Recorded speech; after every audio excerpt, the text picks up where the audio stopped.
Assalamualaikum warahmatullahi wabarakatuh. Kami dari kelompok 2 akan mempresentasikan mengenai powder coating. Apa sih powder coating itu? Dan apa aja sih ruang lingkup yang ada di dalamnya? Nah, sebelum kita langsung ke dalam materi, jadi di sini terdapat pokok pembahasan, sejarah dan perkembangan powder coating, mekanisme kerja, proses powder coating, analisis pasar, kelebihan dan kekurangan, di mana nantinya slide 1, 2, 3, 4, dan 5 akan dipresentasikan oleh saudari Fitriani Rosyana Dewi. Untuk slide 6, 7, 8 akan dipresentasikan oleh saudari Mutiara Mayasya, dan untuk slide 10 dan 11 akan dipresentasikan oleh saudara Fasani Wao Tafonao. Untuk lebih jelasnya, langsung saja kita ke pembahasan. Assalamualaikum warahmatullahi wabarakatuh. Kami dari kelompok 2 dengan tugas mata kuliah Teknik Elektrokimia dengan akan menjelaskan tentang powder coating. Yang dibahas ada 5, yaitu pertama adalah sejarah dan perkembangan powder coating, kedua ada mekanisme kerja, ketiga ada proses powder coating, keempat ada analisis pasar, dan terakhir ada kelebihan serta kekurangannya. Yang dimana berasal dari Eropa pada tahun 1950 dan sudah lebih dari 60 tahun analisis eksperimen dan kemajuan teknologi. Untuk popularitasnya, teknik pengaplikasian menurut Dr. Gemer menjadi sangat populer ke penjuru dunia.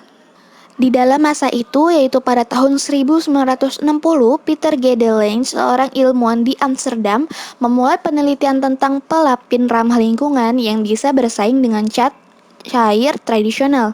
Dia berfokus pada substitusi pelarut dengan udara yang membuatnya mengembangkan bubuk coating. Teknik semprot elektrostatik juga diadaptasi dari aplikasi cat basah.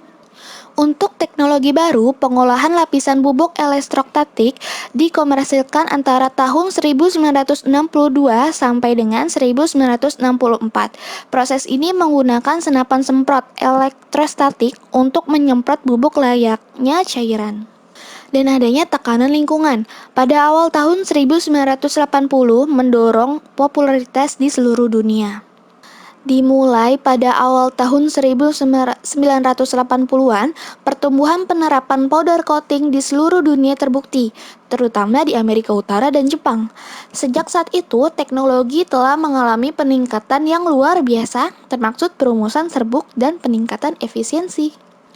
Powder coating sendiri adalah teknik pengecatan kering pelapisan dengan suatu film.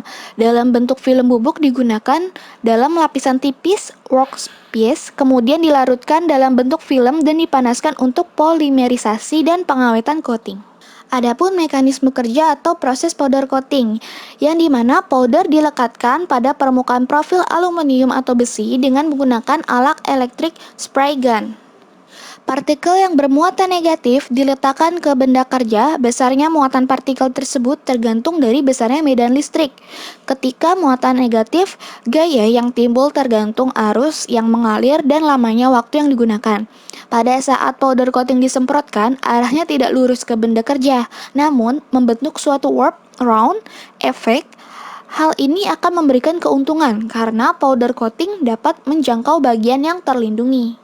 Untuk proses powder coating sendiri terbagi menjadi 3. Yang pertama ada proses awal, kedua ada proses pengolahan utama, dan ada yang namanya proses akhir. Pula teknik pengecatan powder coating. Yang pertama ada dicelupkan dan kedua bisa di penyemprotan. Pencelupan itu sendiri yang dimana artinya adalah benda yang akan dilapisi dicelupkan ke dalam bak yang berisi powder coating yang telah diberi muatan elektrostatik. Dan untuk penyemprotan sendiri, powder coating yang telah diberikan muatan elektrostatik tersebut disemprotkan kepada objek yang akan dilapisi. Setelah benda melalui salah satu proses tersebut, kemudian benda yang telah terlapisi powder coating dimasukkan ke dalam oven.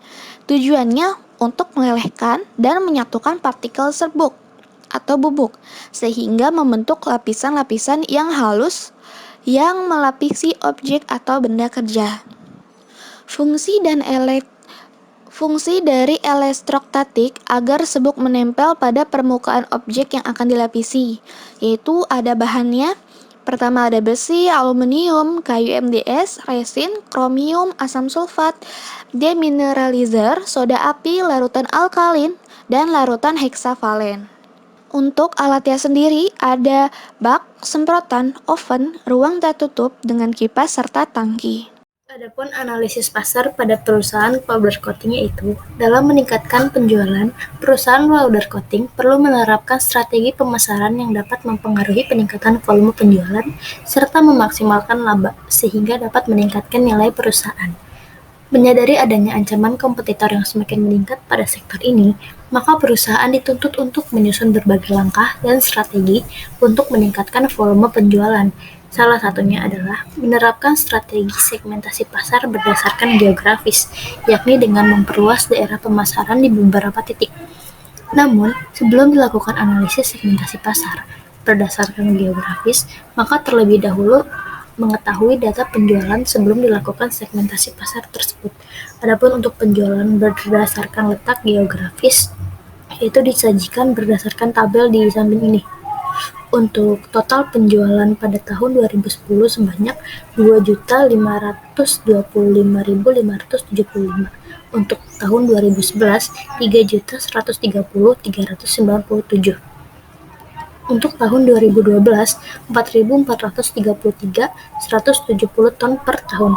Untuk tahun 2013, 6.151.450. Dan pada tahun 2014, 6.670.840 ton.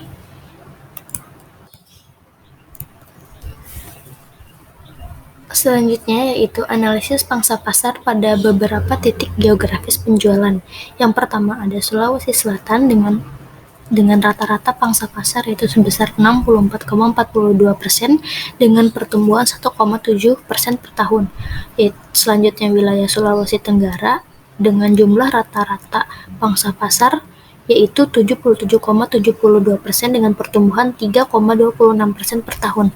Selanjutnya Sulawesi Utara 64,69% dengan pertumbuhan 3,06% per tahun. Selanjutnya wilayah Gorontalo yaitu sebesar 41,48% dengan pertumbuhan 1,005% per tahun. Selanjutnya wilayah Maluku yaitu sebesar 72,27% dengan pertumbuhan 0,72% per tahun. Lalu wilayah Papua dengan pangsa pasar sebesar 46,15% per tahun dengan pertumbuhan 1,95%. Selanjutnya wilayah NTT yaitu sebesar 29,82% dengan pertumbuhan 5,56% per tahun. Berdasarkan tabel tersebut, diketahui bahwa perusahaan cenderung mengalami penurunan meskipun besarnya pangsa pasar pada masing-masing daerah pemasaran berubah secara fluktuatif. Penurunan pasar disebabkan oleh beberapa faktor sebagai berikut. Yang pertama adalah naiknya penggunaan cat secara pesat di kawasan timur Indonesia, sedangkan penjualan perusahaan juga naik tetapi tidak signifikan, sehingga tidak mampu mengimbangi kenaikan penggunaan cat tersebut. Yang kedua, semakin meningkatnya aktivitas pemasaran pesaing, khususnya pesaing utama. Yang terakhir adalah masuknya pesaing-pesaing baru dengan berbagai strateginya. Pesaing-pesaing ini tidak hanya berasal dari perusahaan cat dalam negeri, tetapi juga dari luar negeri, khususnya yang telah lama beroperasi di Indonesia. Baik, lanjut. Untuk kelebihan dan kekurangan powder coating ini, untuk kelebihannya lebih awet dari cat biasa, tahan panas, dan lebih tahan goresan. Makanya, powder coating ini cocok untuk dipakai mewarnai komponen mesin yang memiliki suhu tinggi ketika bekerja. Selain itu, ada juga beberapa kelebihan lainnya seperti warna lebih tebal, permukaannya lebih keras, adhesif lebih kuat, menutupi pori-pori dengan sempurna, efisien, ramah lingkungan, aman, serta berkualitas baik. Namun untuk kekurangannya ini, jika dibandingkan dengan cat biasa, ada beberapa kekurangan yang dimiliki teknik pewarnaan komponen dengan powder coating ini, di mana powder coating ini hanya bisa digunakan atau diaplikasikan di bahan metal. Selain itu, pilihan warnanya juga terbatas ke warna yang banyak digunakan, serta objek yang akan dicat harus benar-benar steril dari seal atau karet. Sekian presentasi dari kelompok 2. Saya Hastika dan Lukas, tim naskah dan editor mengucapkan wassalamualaikum warahmatullahi wabarakatuh.